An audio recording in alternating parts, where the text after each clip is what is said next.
सैलाब मुतासरीन की मदद के लिए तमाम मशीनरी दिन रात काम कर रही है। वज़ीर-ए-आज़म की बरतानिया रवानगी से कबल नूर खान एयरबेस पर इजलास में गुफ्तगू।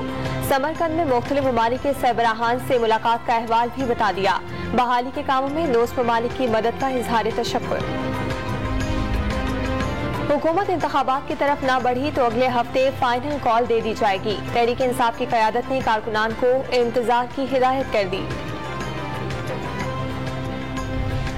नौशहर फेरोज में बारिश के बायस दीवार गिरने से 4 अफराद जाँ बहक। बरसाती पानी की वजह से लाशों की अस्पताल मुंतकिली में मुश्किलात।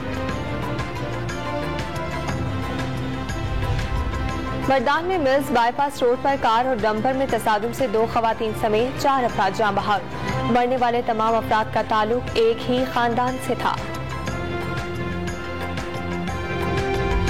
और रवामाली साल के पहले 2 माह में गाड़ियों की दरामद में 70 और मोबाइल फोन्स की दरामद में 64% कमी। इदारे शुमारियात ने रिपोर्ट जारी कर दी।